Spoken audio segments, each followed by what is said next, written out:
इस law of attraction की journey में। और जो भी इसे यूट्यूब पे देख रहे हैं उन सभी का भी बहुत बहुत स्वागत है। तो चलिए पहले हम ध्यान करते हैं।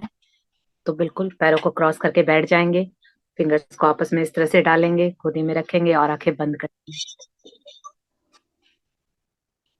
आंखों को बंद कर लीजिए, फिंगर्स को भी क्रॉस कर लीजिए और पैरों को भी क्रॉस कर लीजिए। और चलिए आंखें बंद करके सिर्फ आपको अपनी सांसों पे ध्यान देना।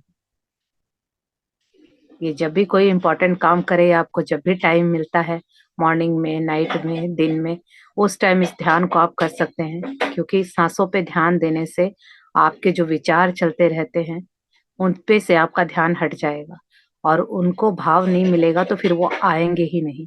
क्योंकि हमारे पूरे दिन में 24 आवर्स में 60,000 से भी ज्यादा थॉट हमारे चलते हैं।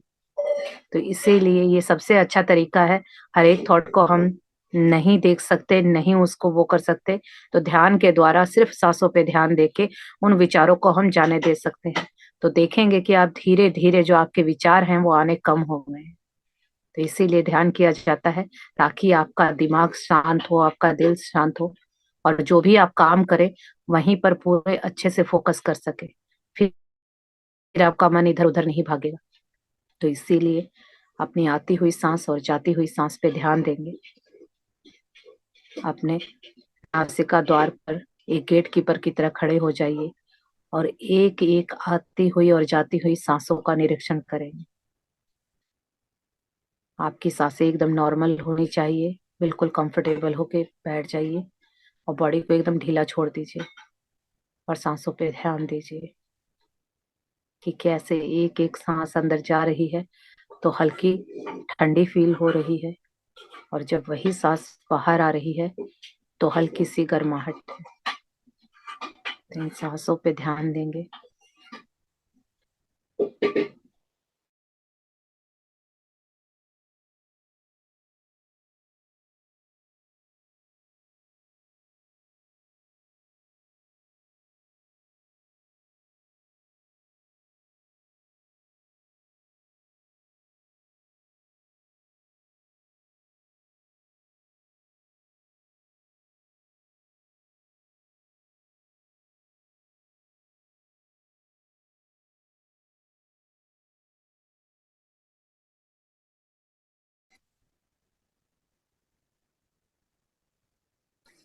दोनों हाथों को रगड़ के आंखों पे रखेंगे और पूरे चेहरे पे फैला देंगे। चलिए फिर आज का सेशन शुरू करते हैं। अब तक का भी जो करवाया है वो सारी चीजें आप लोगों को क्लियर समझ में आ गई कि लॉ ऑफ अट्रैक्शन कैसे काम करता है, फीलिंग कैसे काम करती है। ये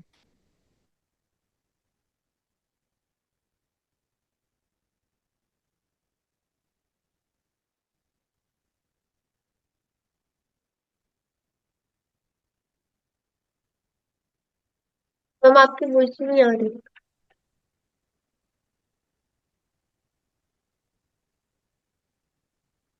अब बीच बीच में नेटवर्क जा रहा है। अब आ रही है। चलिए चलिए आज का चैप्टर शुरू करते हैं। अगर किसी का कोई डाउट है, कोई सवाल है या कोई सजेशन है तो वीडियो के एंड में क्लास एंड होगी तब आप लोगों के सवाल और डाउट लेंगे। तो चलिए अभी हम शुरू करते हैं। ओके। हम हम इच्छा हम चाह व इच्छा को इस तरह परिभाषित करते हैं: ध्यान केंद्रित करना या किसी विषय पर विचार करना तथा उसी क्षण उससे जुड़ी सकारात्मक भावनाओं को महसूस करना। जब आप किसी विषय पर ध्यान केंद्रित करते हैं और आपको उसके संबंध में केवल सकारात्मक भावनाएं महसूस हो, तो उनको त्वरित गति से प्रत्यक्ष होना संभव होता है। हमने प्रायः अपने भौतिक मित्रों को चाह व इच्छा शब्द के साथ ही शंका या भय शब्द भी उच्चारित करते सुना है। तब उनकी वह इच्छा पूरी नहीं हो पाती। हमारे विचार से किसी चीज के प्रति विशुद्ध इच्छा रखते हुए उसके प्रति नकारात्मक भावनाएं रखना संभव नहीं है। विशुद्ध इच्छा के साथ हमेशा सकारात्मक भावनाएं ही होती हैं। संभवतः इसलिए लोग हमारे चाह या इच्छा शब्द से सहमत नहीं हो पाते। वे अक्सर तर्क करते हैं, कि चाह शब्द कमी का सूचक है। इस तरह वे स्वयं ही अपने अर्थ का खंडन कर देते हैं और हम उनसे सहमत होते हैं। लेकिन यहाँ समस्या शब्द व उसके अर्थ से नहीं, बल्कि उस शब्द में व्यक्त होने वाली भावनाओं से है। हम चाहते हैं कि आपको यह समझा सके कि आप जो भी चीज जहां से भी प्राप्त करना चाहे कर सकते हैं।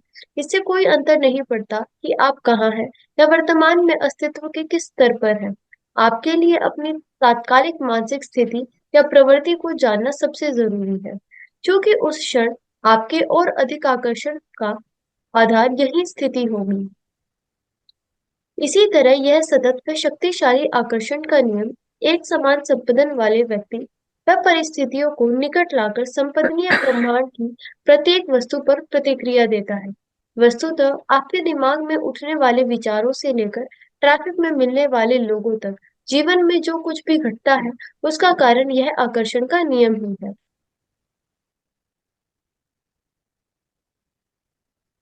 यहाँ पर देखिए, हमने ये पिछले चैप्टर्स में समझा था कि जो हम विचार करते हैं उसकी एक तरंग उठती है और वो तरंग ब्रह्मांड में जाती है, और उस तरंग से जो जो तरंगे मैच होती हैं वो चीजें यानी हमारे जीवन में और ज्यादा अट्रैक्ट होके आती हैं। अगर आपने सुख की तरंगे भेजी हैं तो और ज्यादा सुख आएगा, और अगर आपने दुख की तरंगे भेजी हैं तो और ज्यादा दुख आएगा। तो यानी जैसे आपके विचार की तरंगे होती हैं वैसे ही जीवन में आप चीजें अट्रैक्ट करते हैं। तो यहाँ अब्राहम कहते हैं कि हम चाह और इच्छा को परिभाषित करते हैं, यानी उनका कहना है कि हम जब कहते हैं कि मुझे ये चाहिए या मेरी इच्छा है कि ये मेरा काम हो जाए, तो साथ में क्या होता है कि हम ये बात बोलते हैं। जैसे आपने सोचा कि आपकी कोई इच्छा है, कोई भी इच्छा हो सकती है, अगर किसी को जॉब चाहिए तो उसका कहना है कि मेरी इच्छा है कि मेरी जॉब लग जाए। अब ये उसकी इच्छा है, अगर वो उसके बात में, अगर इस बात के लिए, इस इच्छा के लिए वो अच्छी बातें सोचता है कि मेरी जॉब लग गई तो मैं क्या करूंगा, पहली सैलरी आएगी तो मैं क्या करूंगा, मेरे जॉब का एटमॉस्फेयर कैसा होगा, तो इस तरह की सकारात्मक चीजें सोचता है तो उसकी तरंगे कैसी होंगी, सकारात्मक। और जब वो सकारात्मक तरंगे जाएंगी तो उसकी जॉब जैसा वो सोच रहा है वैसी लग जाएगी। लेकिन हम क्या करते हैं, चाहते हैं कि मेरी जॉब लग जाए, लेकिन साथ के साथ हम सोचते हैं कि कैसे लगेगी, नहीं लगी तो, अगर वैसा जैसे मैं चाह रहा हूं वैसा नहीं हुआ तो, सैलरी उतनी नहीं मिली तो। जब हम ये शंका, ये डाउट करते हैं या डरते हैं तो वो इच्छा पूरी नहीं होती है। इसीलिए कई लोग कहते हैं कि लॉ ऑफ अट्रैक्शन काम नहीं करता है। तो वो काम उन्हीं लोगों के लिए नहीं करता है कि आप लोग सीख लेते हैं और चाहते हैं इच्छाएं, लेकिन इच्छाओं के साथ चेक कीजिए कि आप डर भी रहे हैं, डाउट भी कर रहे हैं। तो अगर साथ साथ आप डर भी रहे हैं, नेगेटिव फीलिंग भी साथ में ले रहे हैं, तो वो इच्छा आपसे दूर चली जाती है। तो इसीलिए अब्राहम कहते हैं कि जो भी आपकी इच्छा है उसके लिए सकारात्मक बने रहिए, पॉजिटिव बने रहिए, उसके लिए जो भी फीलिंग जनरेट करें पॉजिटिव सोचिए उसके बारे में, कि जो ये मेरी इच्छा है और जो ये चाह है वो क्या होगा, कि जब आप उसके बारे में अगर नेगेटिव सोचेंगे तो वो किस तरह से चाह पूरी होगी। और अब्राहम कहते हैं कि आप चाह या इच्छा शब्द का इस्तेमाल ना ही करें तो अच्छा है, क्योंकि वो इसको एग्री नहीं करते हैं। क्योंकि जब हम ये बात कहते हैं कि मैं ये चाहती हूँ या मेरी इच्छा है, तो इसका सीधा सा मतलब है कि वो चीज अभी आपके पास नहीं है, कहीं ना कहीं कुछ कमी है, तभी आप बोल रहे हैं कि मुझे चाहिए। अगर मुझे जॉब चाहिए तो मुझे पता चल जाएगा कि उस व्यक्ति को जॉब चाहिए, इसका मतलब उसके पास अभी जॉब नहीं है। अगर मैं बोलती हूँ कि मुझे पैसे चाहिए तो इसका मतलब, आप, अगर मैं आपको बोलूं अभी कि मुझे पैसे चाहिए, तो आप ये समझ जाएंगे ना कि मेरे पास पैसों की कमी है, तभी तो मैं बोल रही हूँ कि मुझे और चाहिए। तो इसीलिए अब्राहम कहते हैं कि इस तरह के शब्दों का यूज नहीं करना है, क्योंकि ये चाह, ये इच्छा, ये शब्द आपकी कमी को बताते हैं, ये कमी के सूचक हैं, कमी के घोतक हैं। तो इसीलिए इन शब्दों का ना आप यूज करें। और इस तरह से खुद का ही, जो आप बोल रहे थे कि मुझे जॉब चाहिए, और चाहिए बोलते ही आपने दिमाग में क्या क्रिएट किया कि मेरे पास जॉब नहीं है, तो जैसे ही आपकी चाहत थी वो तुरंत कमी में बदल गई, और आप अंदर से फील करते हैं कि वो चीज कमी है, नहीं है, तो वो कैसे आपके पास आएगी। तो यहाँ अब्राहम बताते हैं कि समस्या इस शब्द और उसके अर्थ में नहीं है, बल्कि आपकी फीलिंग में है। जैसे ही हम बोलते हैं कि मुझे ये चाहत है, अंदर से कहीं ना कहीं एक थॉट आता है कि ये चीज मेरे पास, कहते हैं ना हम कि काश मेरे पास ये चीज होती। होती मतलब हम क्या कर रहे हैं, अंदर उस कमी को फील कर रहे हैं और मुंह से बोल रहे हैं कि ये चीज होती या मुझे चाहिए। तो अब्राहम कहते हैं कि शब्दों में तो कोई बात नहीं है, उसके अर्थ से भी कोई मतलब नहीं है, लेकिन आपकी फीलिंग कमी वाली है, इसीलिए आपको वो चीज मिलने में देर होती है, क्योंकि जो खेल है वो सारा आपकी फीलिंग का है। जैसी आपकी फीलिंग होगी वैसी उसकी तरंगे होंगी, और वही तरंगे आपको वैसी ही चीजें और ला के देंगी। तो इसीलिए अब्राहम बताते हैं कि वो चाहते हैं कि आपके साथ वो बातें शेयर करें, कि जो भी चीज आप यहाँ प्राप्त करना चाहते हैं वो आप पा सकते हैं।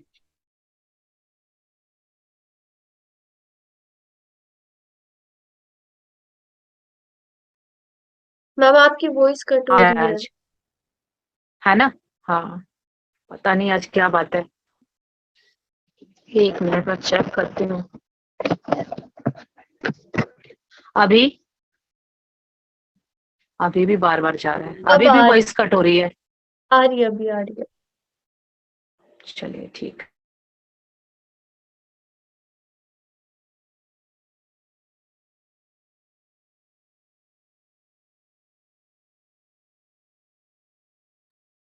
अब फिर से नहीं आ रही है। से चाहता है और उसके पास 1 रुपया भी नहीं है, तो उससे कोई फर्क नहीं पड़ता। अगर वो करोड़ों रुपए चाहता है तो इससे कोई फर्क नहीं पड़ता। आज आपकी हेल्थ में बहुत ज्यादा चैलेंज है, लेकिन फिर भी कोई फर्क नहीं पड़ता। आप चाहते हैं कि मैं बिल्कुल पूर्ण रूप से स्वस्थ हो जाऊं, बच्चों की तरह बिल्कुल हेल्दी और एनर्जेटिक हो जाऊं, वो सब कुछ पॉसिबल है। लेकिन आपको क्या करना होगा, जो आज आपकी परिस्थिति है उसके बारे में आपको फीलिंग जैसी, क्योंकि अभी परिस्थिति तो खराब है, तो आपको फीलिंग खराब वाली नहीं लानी है। पैसे नहीं है तो आपको ये नहीं सोचना है कि पैसे नहीं है, मेरे तो गुजारा ही नहीं हो रहा है, घर के खर्चे ही नहीं चल रहे। अगर आप ये सोचेंगे और ऐसी फीलिंग लाएंगे तो फिर आप पैसे अट्रैक्ट नहीं कर सकते हैं। तो करना क्या है, आपको उसी पल, जैसे भी आपके हालात है रहने दीजिए, उसी पल आपको क्या करना है, आकर्षण के नियम का यूज करना है, कि जो आप चाहते हैं अगर वो मिल गया, तो मिलने के बाद आपकी क्या फीलिंग होगी, खुशी वाली होगी, और आप हैप्पी होंगे, अपनों के साथ उसको बांटेंगे। उस वक्त को याद करते रहिए और खुश होते रहिए। चाहे आप झूठ करेंगे, नाटक करेंगे, लेकिन फीलिंग आपकी क्या होगी, वो सच्ची होगी। ऊपर वाले को, उसको नहीं पता ब्रह्मांड को कि आप झूठ बोल रहे हैं या सच बोल रहे हैं, वो आपकी फीलिंग के हिसाब से दे रहा है। अगर आप पड़ोसी के दुख को देख के दुखी हो रहे हैं, अगर पड़ोसन के घर में कोई चैलेंज चल रहा है और उसने अपनी बात आपको बताई, और आपको आपकी फीलिंग वहां क्रिएट हो गई, और आपकी उसकी बातें सुन के आप भी रोने लगे, और आपको अंदर से दुख हो रहा है, तो ब्रह्मांड आपके लिए वो और दुख आपको भी दे देगा। उसको नहीं पता कि आप पड़ोसन के लिए रो रहे हैं, उसको तो ये लगेगा कि आपकी फीलिंग ऐसी है, और वो तरंगे जाएंगी और वैसे ही तरंगों की चीजों को आपके जीवन में ले आएंगी। तो इस तरह से आकर्षण का नियम ऐसे काम करता है। और हम क्या करते हैं, बस सोच लेते हैं कि बोला गया है कि जो चाहेंगे मिल जाएगा, तो सोचने में क्या जाता है, सोचो। लेकिन सोचने के साथ उन्होंने ये भी बोला कि अपनी फीलिंग पे ध्यान दो। यही सबसे वो मुश्किल काम है। अगर आप फीलिंग को ठीक कर लेते हैं, आप जो जीवन में चाहते हैं वो अट्रैक्ट। तो यहाँ आपको अपनी फीलिंग का ध्यान रखना है, कि जैसी आपकी फीलिंग होगी वैसा आपका जीवन होगा। क्योंकि जैसी आपकी फीलिंग होती है, एक वाइब्रेशन निकलती है, और जैसी वैसी वाइब्रेशन वाली चीजें ही आपके जीवन में वो अट्रैक्ट करके लाके देती है। जैसे चुंबक होता है ना, तो चुंबक लोहे को अट्रैक्ट करता है, चाहे उसके 10 टुकड़े कर दीजिए, वो रख दोगे तो आप 10 के 10 को अट्रैक्ट कर लेगा। तो इसी तरह से आपके अंदर वो पावर है, जैसे जैसे आपकी फ्रिक्वेंसी होती है उसी फ्रिक्वेंसी की चीजें आपके जीवन में आ जाती हैं। तो इसीलिए अगर आपके दिमाग में जो विचार उठ रहे हैं, वो ट्रैफिक में मिलने वाले लोगों के जीवन में कुछ भी घटता है, उसका कारण ये आकर्षण का नियम है। यानी आपके दिमाग में जो विचार उठ रहे हैं, वो विचार जैसे फ्रिक्वेंसी के होंगे वैसे ही फ्रिक्वेंसी की चीजें आपके जीवन में आएगी। और इससे कोई फर्क नहीं पड़ता कि आज आपकी हालत कैसी है, आपकी हेल्थ कैसी है, आपके रिश्ते कैसे हैं। अगर आज रिश्ते खराब हैं, तो जो खराब रिश्ते हैं उसके बारे में सोचना बिल्कुल बंद कर दीजिए। देखिए जिन लोगों के रिश्ते अच्छे हैं, लेकिन आप खुद देखिए, जो कई लोग मुझे पूछते भी हैं कि अगर ये लॉ ऑफ अट्रैक्शन इतनी आसानी से काम करता है तो हर कोई क्यों नहीं इसको कर लेता। तो ये आसान तो है, लेकिन अपने ऊपर काम करना बहुत मुश्किल है। दूसरों को ज्ञान देना, लेक्चर देना, दूसरों को बताना तो बहुत आसान है, मैं भी आप लोगों को बोल सकती हूँ कि ऐसा करो ऐसा करो, लेकिन उसको अपने जीवन में उतारना बहुत मुश्किल है। क्योंकि अपने ऊपर काम करना सबसे मुश्किल काम है। हम लोग क्या चाहते हैं कि जीवन में सभी बदल जाए, पर मैं नहीं बदलूं, यही वो सबसे बड़ा काम है जो हम लोग नहीं करते हैं। तो यहाँ पर जिस तरह से अपने दिमाग के ऊपर काम करना है, कि आपकी हालत चाहे जैसी भी है, रिश्ते खराब हैं, तो जिनके रिश्ते अच्छे चल रहे हैं उन लोगों के बारे में देखिए। आजकल तो सोशल मीडिया है, आप यूट्यूब पे भी ऐसी चीजें देख सकते हैं। तो जो लोग जिनके रिश्ते अच्छे हैं उनके पास बैठिए, उनके रिश्तों की वो उनकी बातें करते हैं, उनको देख के खुश होइए। लेकिन हम लोग क्या करते हैं, जो चीज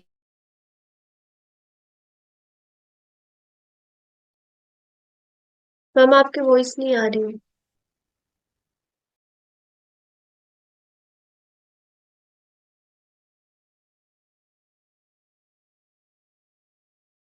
पॉजिटिव फीलिंग आप क्रिएट करेंगे वैसे ही चीजें और अट्रैक्ट करेंगे।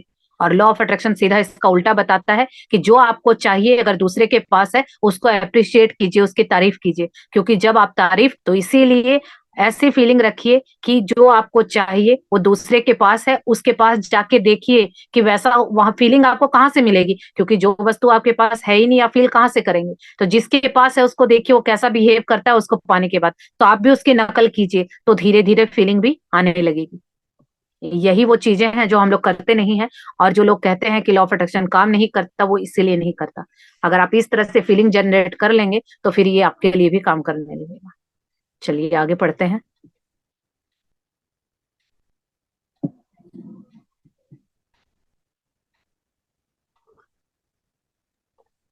मैं स्वयं को कैसा देखना चाहता हूँ। आप में से अधिकांश लोगों का जीवन ठीक चल रहा होगा और आप इसे इसी तरह जारी रखना चाहेंगे। लेकिन इसमें कई ऐसी चीजें भी होंगी जिनमें आप बदलाव करना चाहते होंगे। इन बदलावों के लिए आपको उन्हें उनकी वर्तमान स्थिति में देखने की जगह ऐसा देखना चाहिए जैसा परिवर्तन आप उनमें चाहते हो। आपके मन में उठने वाले अधिकांश विचार संभवतः उन वस्तुओं पर आधारित रहते हैं जिन्हें आप देखते हैं, अर्थात वे वस्तुएं जो आपके ध्यान, एकाग्रता व संपदन पर हावी रहते हुए आपके आकर्षण का बिंदु बन जाती है। ये तब और अधिक बढ़ जाती है जब आपके आसपास के लोग आप पर ध्यान देने लगते हैं। आप में से अधिकांश लोगों द्वारा अपनी वर्तमान परिस्थितियों, वे जैसी भी हो, पर अत्यधिक ध्यान देने के परिणाम स्वरूप यह परिवर्तन बहुत धीमा या बिल्कुल अवरुद्ध हो जाता है। आपके जीवन में विभिन्न प्रकृति के लोग आते हैं, लेकिन इन अनुभवों के सार या विषय वस्तु में बहुत अधिक परिवर्तन नहीं होता। अपने अनुभव में वास्तविक सकारात्मक परिवर्तन के लिए आप चीजों की वर्तमान स्थिति के अतिरिक्त अपने प्रति दूसरों के नजरिए की उपेक्षा कर दें तथा अपना ध्यान उस पर केंद्रित करें जैसा आप चीजों को देखना चाहते हैं। जब आप अपने आकर्षण के बिंदु में परिवर्तन करने में अभ्यस्त हो जाएंगे, तो आपको अपने जीवन अनुभवों में उल्लेखनीय परिवर्तन का एहसास होगा। आपकी बीमारी ठीक होकर उत्तम स्वास्थ्य बन जाएगा। कमी पूर्णता में परिवर्तित हो जाएगी। खराब रिश्ते अच्छे रिश्तों में बदल जाएंगे। भ्रम दूर होंगे तथा स्पष्टता आ जाएगी आदि। यहाँ देखिए ये बता रहे हैं अब्राहम कि आप अपने आप को पूछिए कि आप अपने आप को किस तरह देखना चाहते हैं, कैसा देखना चाहते हैं। कि कुछ लोगों का जीवन अभी फिलहाल में बहुत ठीक ठाक चल रहा होगा, लेकिन कुछ चीजें होंगी जिसको वो चाहते होंगे कि ये बदल जाए। और हम अपने जीवन में कुछ भी बदलना चाहते हैं तो वो वही चीजें होती हैं जो हमें पसंद नहीं है। अगर रिश्ते, अगर आप चाहते हैं कि बदल जाए यानी कि खराब है, तभी तो आप उनको अच्छा करना चाह रहे हैं। तो कुछ भी बदलना चाहते हैं यानी कि आप उनमें बदलाव चाहते हैं। तो वो बदलाव कब होगा? जब आप अभी जो परिस्थिति चल रही है, अभी जो हालात चल रहे हैं, उस पर ध्यान नहीं देना है। आप जो चाहते हैं अगर वो हो जाएगा, उस चीज पे ध्यान देना है। आज चाहे रियलिटी कोई भी हो, और आसपास के लोग चाहे आपको कितना कुछ भी बोल रहे हो, क्योंकि कई बार आसपास के लोग इस तरह से डिमोटिवेट कर देते हैं कि हम लोग भी उस रियलिटी को एक्सेप्ट कर लेते हैं कि हाँ यह सही होगा, कोई कुछ नहीं बदल सकता, जैसा है वैसा ही चलेगा। तो इसीलिए अगर आप अपने आप को कहाँ देखना चाहते हैं वो आपकी जिम्मेदारी है। इसीलिए किसी की बातें मत सुनिए, क्योंकि वो, अगर आप ये सब चीजें सीख रहे हैं और जो व्यक्ति लॉ ऑफ अट्रैक्शन को नहीं जानता, वो कभी भी आपकी बात को नहीं स्वीकार करेगा। क्योंकि उन लोगों को ये पता ही नहीं है कि ऐसा भी जीवन होता है कि जो हम चाहेंगे जो करेंगे वो चीजें मिल सकती हैं। लेकिन ये चीजें कुछ ही लोगों को पता है। पहली बात तो ये हर किसी के जीवन में आता नहीं है। ये कितना भी इंसान चाह ले, लेकिन लॉ ऑफ अट्रैक्शन जब तक आपको अलाउ नहीं करता आपकी लाइफ में, तब तक आप इसको एंट्री नहीं दे सकते हैं। और कितने लोगों के जीवन में आ भी जाता है तो वो इसको संभालते नहीं है, वापिस अपनी ही दुनिया में चले जाते हैं और ये उनके हाथ से छूट जाता है। तो इसीलिए अगर लाइफ टाइम इसको पकड़े रखना है तो इसके लिए आपको प्रैक्टिस करनी होगी। तो जो आप चाहते हैं कि आज आपकी हालत अच्छी नहीं है किसी भी चीज को लेकर और आप चाहते हैं कि इसमें परिवर्तन हो, तो उस परिवर्तन के लिए आपको एंड रिजल्ट पर फोकस करना होगा कि वो चीज आपको मिल जाएगी तो आप कितने खुश होंगे। और वो चीज एक बार सोचने से नहीं होगी, क्योंकि आपने बहुत बार सोचा है कि इस चीज की कमी है और अब आप सोच रहे हैं कि बहुत भरपूरता है, तो वो आपको रिपीट होके इसकी प्रैक्टिस करनी होगी। और यही वो प्रैक्टिस है जो आपको कंटिन्यू करनी होती है, क्योंकि आपने बचपन से जो बिलीफ बनाया है, हमें बहुत सारे बिलीफ बचपन से दिए गए हैं कि पैसे पेड़ पर नहीं उगते, हर रिश्ता ज्यादा अच्छा नहीं होता, ज्यादा हंसना नहीं चाहिए वरना रोना पड़ता है। ये क्या है? ये किसी की बताई हुई बातें हैं, क्या ये वास्तव में सच है? कितने लोग ऐसे हैं जो 24 घंटे हंसते रहते हैं? और लेकिन फिर भी क्या ये, जब अगर हम ये बोलते हैं कि ज्यादा हंसना नहीं चाहिए तो रोना पड़ेगा, ये तो हमारे बड़े बोलते हैं और हम लोग भी अपने मन में बिठा लेते हैं, तो जिसके मन में ये बैठी हुई बातें हैं तो उसके साथ ऐसा ही होगा और वो बोलेगा कि देखा मैंने बोला था ना। तो वो क्यों हुआ उसके साथ? क्योंकि उसका बिलीफ बना हुआ है। तो अब आपको इतना पुराना बिलीफ बना हुआ है, बचपन से आपने ये बात सुनी है, उसको हटाने के लिए अब आपने एक नया बिलीफ बनाया। आज आपकी उम्र फॉर एग्जाम्पल अगर 40 साल है और आप 4-5 साल की उम्र से ये बात सुन रहे हैं, तो सोचिए 40 साल उम्र है, 35 साल आपको ये बिलीफ बनाने में लग गए कि ज्यादा हंसना नहीं चाहिए वरना रोना पड़ेगा। अब आपका बिलीफ 35 साल पुराना है और आज आप एक नया बिलीफ बना रहे हैं कि जब हम सारा दिन भी हंसे कोई बात नहीं, हंसना ही जीवन का एक पार्ट है, खुश रहना हमारे लिए बहुत जरूरी है। अब आप नया बिलीफ बना रहे हैं। अब आपने बोला लॉ ऑफ अट्रैक्शन में आए, जोश जोश में 3-4 दिन बोला और 4-5 दिन के बाद आप बोल रहे हैं कि कहाँ कुछ तो नहीं हो रहा। वो कैसे होगा? आप खुद बताइए। 35 साल से एक बात को बोले जा रहे हैं, बोले जा रहे हैं, सोचे जा रहे हैं, वो कितना गहरा हो गया है। और अभी आपने कितनी बार बोला? 5 बार, 10 बार, 20 बार, 100 बार। अभी भी वो आपको 35 साल को कवर करने के लिए, सोचिए आपको 35 साल नहीं तो कम से कम 35 महीने, 35 हफ्ते तो दीजिए। तो इसीलिए ये चीजें काम नहीं करती हैं। और अगर इनको वाकई में काम में लाना है तो आपको अपने पुराने बिलीफ पैटर्न को बदलने के लिए बार बार इन चीजों को करना होगा। इसीलिए लॉ ऑफ अट्रैक्शन प्रैक्टिस मांगता है, और जो लोग प्रैक्टिस करते हैं उनके जीवन में रिजल्ट भी आते हैं। और यही हम लोग जो लॉ ऑफ अट्रैक्शन के क्लासेस होती है मॉर्निंग में और नाइट में, यही प्रैक्टिस करते हैं कि हम जितने हमारे पुराने बिलीफ हैं, सेहत को लेके, रिश्तों को लेके, पैसों को लेके, हमारी खुशियों को लेके, उसी को हम रोज बदलने का काम करते हैं। और वो भी दोनों टाइम, क्योंकि दोनों टाइम हमारा सबकॉन्शियस माइंड एक्टिव होता है, क्योंकि वो जो पुराने बिलीफ है वो सबकॉन्शियस माइंड में पड़े हुए हैं। अब सबकॉन्शियस माइंड कैसे काम करता है कि जैसे एग्जांपल से समझते हैं कि जब आप स्कूल जाते थे, पहले दिन स्कूल गए, तो आपके पापा ने या पेरेंट्स ने स्कूल का रास्ता दिखाया, या आप कहीं पे भी गए हो तो पहली बार आपको गलियां कि हाँ मुड़ना है, कौन सी साइड लेनी है, आपने वो रास्ता याद किया होगा। दोबारा आप गए होंगे तो बिल्कुल अवेयर होके गए होंगे, देखा होगा कि हाँ इस साइड मुड़ना है, मुझे बाएं जाना है या दाएं जाना है, कौन सी गली में मुड़ना है। तीसरी बार गए होंगे तो भी अवेयर रहे होंगे, लेकिन बार बार उसकी प्रैक्टिस हो गई। बार बार प्रैक्टिस होने के कारण आपके सबकॉन्शियस में वो रास्ता बिल्कुल छप गया। और फिर बाद में जब आप हैप्चुअल हो जाते हैं, आदत हो जाती है, तो एक टाइम ऐसा आता है कि आप बातें करते करते भी उस रास्ते पे या रास्ते से घर तक अपने आप पहुंच जाते हैं, और घर में आपको एहसास होता है कि मैं घर में आ गई, और बीच रास्ते में आप बिल्कुल भी कॉन्शियस नहीं थे क्योंकि आपका ध्यान बातों में था। तो ऐसा क्या हुआ कि पहले दिन आपको बहुत ध्यान दे के उस रास्ते को याद करना पड़ा था, और आज आप बातें करते करते बिना ध्यान दिए अपने घर तक पहुंच गए या अपने स्कूल तक पहुंच गए? तो क्यों? क्योंकि आपने जितनी बार उसको रिपीट किया वो आपके सबकॉन्शियस माइंड में बैठ गया। तो यही है वो सबकॉन्शियस माइंड। अगर आपके जीवन में आपको समृद्धि, अच्छे रिश्ते, अच्छी खुशियां चाहिए तो वो सबकॉन्शियस माइंड में बिठानी होंगी। और वो कैसे बैठेंगी? बार बार रिपीट करके। इसीलिए इसकी प्रैक्टिस करनी होती है, और जितनी प्रैक्टिस आपकी पक्की होगी और जितने आप पॉजिटिव होंगे तो उतनी जल्दी आपके सपने पूरे होंगे। अब वो चॉइस आपकी है कि चाहे आप प्रैक्टिस अगर एक दिन छोड़ के एक दिन करेंगे तो वैसा रिजल्ट आएगा, दिन में दोनों टाइम करेंगे तो रिजल्ट वैसा आएगा।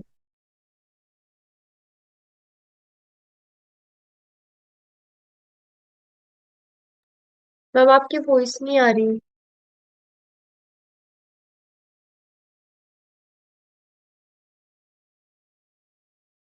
आ रही है? आज तो पता नहीं क्या हो गया है। हाँ अब आ रही है। तो इसीलिए जिसके भी काम बन रहे हैं तो उसने इसका मतलब बहुत प्रैक्टिस की है या वो बहुत पॉजिटिव रहता है। ये दोनों चीजों में ही मेहनत लगती है, तो ये दोनों चीजें ही आपको करनी होंगी।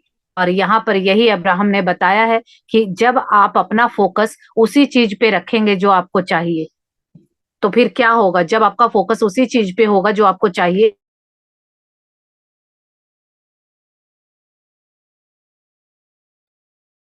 फिर से ब्रेक हो रही है।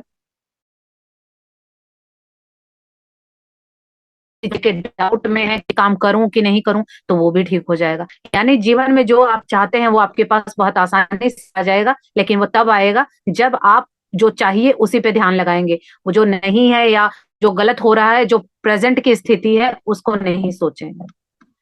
तो चलिए आगे बढ़ते हैं। अपने आसपास घट रही घटनाओं को केवल देखते रहने की अपेक्षा उन्हें अपने विचारों को स्वदेशी निर्देशन द्वारा मोड़ने से आप उस संपदन स्वरूप को परिवर्तित कर देंगे जिस पर आकर्षण का नियम प्रतिक्रिया देता है। समय बीतने के साथ ही आप अपनी वर्तमान कल्पना से कहीं कम प्रयास से ही दूसरों द्वारा बनाई गई आपकी छवि के अनुसार अपने भविष्य को अपने अतीत व वर्तमान काल जैसा नहीं बनाएंगे, बल्कि आप अपने अनुभवों का निर्माण करने वाले सुउद्देश्य सृजनकर्ता की भूमिका में आ जाएंगे। आपने कभी भी किसी मूर्तिकार को काम करने वाली अपनी टेबल पर रखी मिट्टी को यह कहते हुए फूटते नहीं देखा होगा कि ओह, यह ठीक से नहीं बन सका। वह जानता है यदि वह टेबल पर मौजूद मिट्टी में अपनी कल्पना को साकार करना चाहता है तो उसे अपने हाथ मिट्टी में डालने ही होंगे। जीवन के विविध अनुभवों द्वारा आपको ऐसी ही मिट्टी मिलती है, जिसे ढालकर या तो आप अपने जीवन के अनुभवों का निर्माण कर सकते हैं या फिर उन्हें अपनी कल्पना के रूप का आकार देने की जगह केवल उन्हें देखते रह सकते हैं। इससे आपको कभी भी संतोष नहीं मिलेगा तथा जब आपने इस समय काल में सम्मिलित होने का निर्णय लिया था, तब भी आपके मन में ऐसा कोई विचार नहीं था। हम आपको यह विश्वास दिलाना चाहते हैं कि आपको यह मिट्टी चाहे कैसी भी लगती हो, इसमें परिवर्तन करना संभव है। इसमें कोई अपवाद नहीं है। यहाँ देखिए बहुत अच्छा एग्जाम्पल दिया है अब्राहम ने कि आज आपकी हालत चाहे जैसी भी हो, आस पास कुछ भी घट रहा हो, या तो चुपचाप उसको देखते रहिए, सहते रहिए और जीवन को ढोते रहिए, काटते रहिए, या फिर आप उसको अपने विचारों से, अपनी सोच से, अपनी कल्पना से उसको बदल दीजिए। कि जैसे एक शिल्पकार होता है, इसीलिए कहा गया है कि हम अपने जीवन के शिल्पकार हैं। जैसे एक मूर्ति बनाने वाला व्यक्ति मिट्टी को जैसी अपनी कल्पना चाहता है वैसी मूर्ति बना के उसको परिवर्तित कर देता है, उसी तरह से अगर हम भी जैसे चाहते हैं अपनी कल्पना के द्वारा अपने जीवन की मिट्टी से अपनी मूर्ति खुद बना सकते हैं। लेकिन अगर हम यही सोचते रह गए कि कुछ होने वाला नहीं है, अगर हमने जो चल रहा है उसको इसी तरह से अपनाते रहे और रोते रहे कि बस जो चल रहा है चलेगा, मेरे हाथ में तो कुछ भी नहीं है, तो कोई नहीं आके कहने वाला है कि ये बदलेगा। क्योंकि अगर अब तक बदलने वाला या कोई कहने वाला होता तो बदल चुका होता। वो हिम्मत आपको करनी होगी, आपको स्टेप उठाना होगा। क्योंकि जो मूर्तिकार है, मिट्टी को मूर्ति बनाने के लिए उसको मिट्टी में हाथ डालने ही पड़ते हैं, और अपनी कल्पना जो उसने सोचा है वो कैसी मूर्ति बनाएगा, वो उसके अंदर पहले उसके दिमाग में वो मूर्ति आती है कि ऐसी मूर्ति बनेगी या किस भगवान की मूर्ति बनेगी, या उसके फीचर कैसे होंगे, कैसे उनके बाल बनाएगा, कैसी उनकी आंखें होंगी, कितना बड़ा उस मूर्ति का साइज होगा। तो वो सारी उसकी कल्पना में आता है, उसके विचारों में आता है, और विचारों में ही वो खोया रहता है, क्योंकि वो ये नहीं सोचता कि बनेगी कि नहीं बनेगी। तो वो अपनी कल्पना को आधार बना के और उस मिट्टी को रियलिटी में वो मूर्ति बना देता है। तो ऐसा ही हमारा जीवन है, हमें भी इन हालातों में उतरना होगा। हालात चाहे जैसे हैं, बिल्कुल भी अच्छे नहीं चल रहे, कोई बात नहीं, इसमें उतरिए और सोचिए कि इन हालातों को मैं कैसे बदल सकती हूँ, क्या करूं मैं कि जो इनको बदलूं। और उनको बदलने के लिए आपको पहले कल्पना करनी होगी कि आज हालत बहुत खराब है, सेहत बिल्कुल भी अच्छी नहीं है, आप उठ भी नहीं पाते। कई लोगों का तो आप जाके देखिए कि लॉ ऑफ अट्रैक्शन से लोगों ने कितनी बड़ी बड़ी बीमारियां ठीक की हैं। बीमारी जब जिसको होती है तो शुरू में जब उसको पता चलता है तो वो भी इंसान है, उनको भी डर लगता है, लेकिन फिर भी उन्होंने हिम्मत की कि जो होगा वो तो होगा ही, क्यों ना मैं अपना एक उपाय करके देख लूं। तो अपनी हिम्मत करनी होगी, और जो हालात चल रहे हैं एक बार उसमें हाथ डालने ही होंगे उस कुम्हार की तरह। और अपने हालातों में डरिए मत, क्योंकि आप इस बात की हिम्मत रखिए कि अपने जीवन के शिल्पकार आप ही हैं। आप भी अपनी मूर्ति को जैसा चाहे बना सकते हैं। और जब उस मिट्टी में हाथ डाल के उन हालातों से लड़ के फिर आपको क्या करना है, आपको सिर्फ उनसे ये देखना है कि हालात आज अच्छे नहीं है, अच्छे हो जाएंगे तो वो अच्छा क्या है, इमेजिन कीजिए। आज अच्छे नहीं चल रहे तो कैसा लग रहा है, और अच्छे हो जाएंगे तो कैसा लगेगा। उस अच्छे हो जाने में क्या आपकी कल्पना में आता है, विजुलाइज कीजिए। जो आज मैंने सुबह मॉर्निंग में करवाया भी था, इसी को कहते हैं विजुलाइजेशन। जब आप अपनी इच्छाओं को, सपनों को पूरा होने से पहले ही जीने लगते हैं, उसको कहा जाता है विजुअलाइजेशन। और जब वो इतनी शिद्दत से आपको जीने लगेंगे कि आपकी बॉडी का एक-एक सेल जब मानने लग जाएगा कि ये सच है, और आपके जीवन में वो कब आसानी से आ जाएगा आपको पता भी नहीं चलेगा। तो इसीलिए खुशियों के पीछे, पैसों के पीछे, सपनों के पीछे भागना नहीं है, उनको अट्रैक्ट करना है। अब तक हम क्या कर रहे थे? भाग रहे थे, नहीं मिल रहा है क्या करूँ, नहीं मिल रहा है क्या करूँ? और वो नहीं, नहीं जीवन में और ज़्यादा आता जा रहा था। और हम लोग क्या कहते हैं कि इतनी मेहनत करते हैं, लेकिन रिज़ल्ट फिर भी मेरे जैसा नहीं है। और पता नहीं लोग थोड़ा-सा काम करके इतना अच्छा आउटपुट कैसे निकाल लेते हैं। तो उन लोगों को पता है, वो काम करने से पहले ही उसके रिज़ल्ट को जीते हैं सारा दिन, और वो थोड़ा काम करते हैं तो भी उस काम से बहुत ज़्यादा रिज़ल्ट निकालते हैं। तो यही वो सीक्रेट है, यही वो रहस्य है, जो कुछ लोगों को पता है। पहले मैं जब इस जर्नी में नई-नई आई थी, तो जब मैंने शुरू में ये पढ़ा था कि सिर्फ़ 5% लोगों को ये चीज़ बोलते, बोलते-बोलते पांच फ्लो एकदम परसेंट टूट लोग। जाता है ना। हाँ, थैंक यू। तो जो 5% लोग हैं, उनको ये पता है और वो अपने जीवन को बहुत अच्छे से जीते हैं और बाकी लोग ढोते हैं। तो मुझे लगता था कि इतनी सारी किताबें हैं, इतना सारा ज्ञान है, तो क्यों नहीं, सबके सामने तो हैं ये चीज़ें, तो वो लोग क्यों नहीं इसको अप्लाई करके अपने जीवन को अच्छा बना लेते हैं? ऐसा थोड़ी ही होता होगा। लेकिन जैसे-जैसे मैं इस जर्नी में आई, तो मुझे समझ में आया कि कुछ लोग तो अपने जीवन में जैसे हैं, कुछ बदलने की कोशिश करते हैं, 2 स्टेप चलते हैं और फिर रह जाते हैं। तो इसका मतलब वो उनकी जो इच्छा है वो तीव्र इच्छा नहीं है। वो चाहते हैं कि जीवन तो बदल जाए पर मैं कुछ नहीं करूँ। यानी मेरी मूर्ति तो बन जाए पर मैं मिट्टी को हाथ ना लगाऊँ। तो ये पॉसिबल नहीं है, क्योंकि ये ब्रह्मांड का नियम है, प्रकृति का नियम है कि हर चीज़ का एनर्जी एक्सचेंज होता है। आपको कुछ देना होगा तभी आपको मिलेगा। और मैंने तो अपनी जर्नी में यही देखा है कि ये बहुत दुर्भाग्य की बात है कि हम लोग देने के नाम पे बहुत हाथ को पकड़ के एकदम खींच के टाइट रखते हैं और लेने के लिए तैयार रहते हैं। लेकिन समझ में ये नहीं आता हमको कि अगर मैंने मुट्ठी बंद की है कि मेरे हाथ से कुछ ना जाए, तो समझने वाली बात है कि कोई देने वाला देगा तो वो भी मेरे पास नहीं आएगा, क्योंकि मेरी मुट्ठी उस वक़्त भी बंद है। ये अनुभव की बातें हैं, मैं इन चीज़ों को फ़ॉलो कर रही हूँ तो मुझे समझ में आ रहा है। और वाक़ई में ये सच में ये बात है कि ये चीज़ें कितने लोगों के पास जाती है, लेकिन इसको सँभाल नहीं पाते हैं लोग। कोई 2-4 दिन फ़ॉलो करता है, फिर उसको लगता है नहीं ये कुछ नहीं होने वाला, क्योंकि उनको बाहर वाली मेहनत, संसार वाली मेहनत, खून-पसीना बहाने वाली मेहनत से प्यार है। वो करेंगे और फिर रोएँगे कि नहीं हो रहा है। लेकिन ये जो मेहनत है अपने ऊपर कि सही सोचना, अच्छा सोचना, खुश रहना, ये मेहनत उनको नहीं समझ में आती है। तो अब चॉइस, तो यही बात लॉ ऑफ अट्रैक्शन भी कहता है कि हर इंसान की चॉइस है। वो जैसा जीवन जाना चाहे, जीना चाहे, उसकी मर्ज़ी है, क्योंकि हम किसी के साथ ज़बरदस्ती नहीं कर सकते हैं। तो अब मुझे समझ में आ गया कि ये बात बुक में भी लिखी थी और मेरे मेंटर ने भी बताई थी कि अगर भगवान सारी सुख-सुविधाएँ, पैसा सबको बराबर बाँट देगा ना, तो भी कुछ दिनों में ये घूम फिर के उन्हीं 5% लोगों के पास चला जाएगा और जो 95% है, फिर से उसी जगह आ जाएँगे। क्योंकि उनको ये समझ ही नहीं आता है, इन चीज़ों को हैंडल करना ही नहीं आता है। और वो 5% लोगों की मास्टरी है कि कैसे रिश्ते अच्छे करें, कैसे खुश रहें, कैसे अपने जीवन में हर एक पल को एन्जॉय करें, क्योंकि उनकी मास्टरी हो गई है। और ये 95 वाले मास्टरी करने को क्या, सुनने को ही तैयार नहीं है। तो जिसका जीवन है वो ही बदलने को तैयार नहीं है, तो कैसे कोई बदलेगा? तो इसीलिए ये चीज़ें सबके लिए काम नहीं करती हैं। और यही यहाँ पर अब्राहम ने बताया है कि आप अपने जीवन की मिट्टी से अपनी कल्पना को साकार करके अपने हाथों से अपने जीवन की वैसी ही मूर्ति बनाना चाहते हैं जो आपकी सोच में है कि हाँ, मेरा जीवन ऐसा होना चाहिए। तो आप देखेंगे कि इस चीज की प्रैक्टिस करते-करते वो चीजें रियलिटी में आने लग जाएँगी। और आज जैसे आपने कल्पना की थी, वो सारी चीजें आपके जीवन में आ जाएँगी। इसी से आपको क्या होगा कि जैसे-जैसे समय बीतेगा, एक चीज़ मैनिफेस्ट हुई, दूसरी हुई, तीसरी हुई, तो आपका जो कॉन्फिडेंस है, जो विश्वास है, वो भी बढ़ जाएगा कि अगर, इसीलिए कहा गया है, जब मैंने ये चीज़ें सीखी थी, मेरे मेंटर ने बताया था कि लॉ ऑफ अट्रैक्शन में या किसी भी चीज़ में आप छोटी चीज़ से शुरू कीजिए।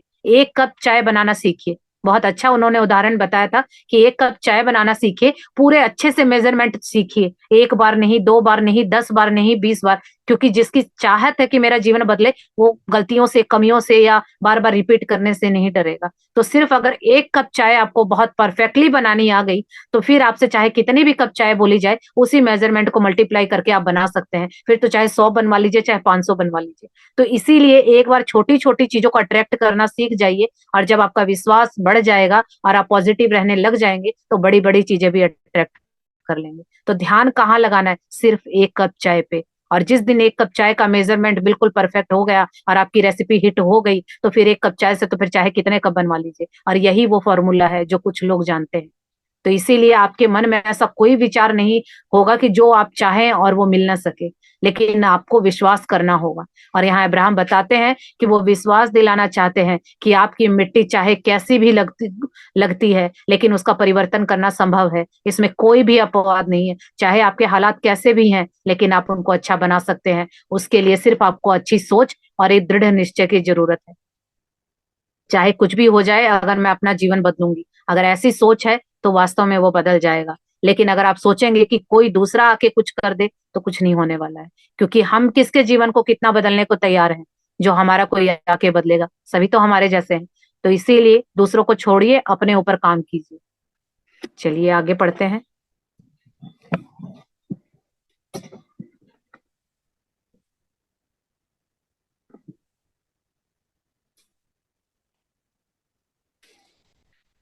प्यारे बच्चे, धरती पर तुम्हारा स्वागत है।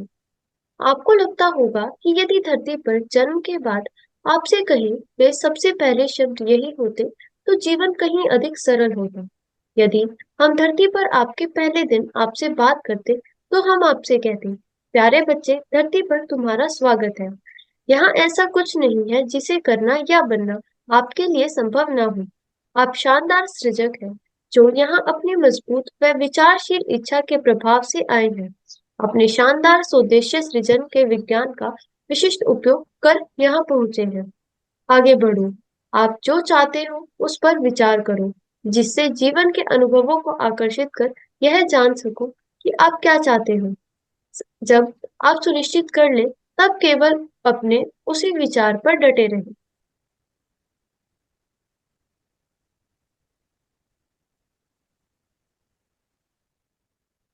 यहाँ देखिए, अब्राहम बताते हैं कि सब यही चाहते हैं कि इस धरती पे हमने जन्म लिया है, और जन्म लेते ही काश हमें कोई कहता कि प्यारे बच्चे, तुम्हारा धरती पे स्वागत है।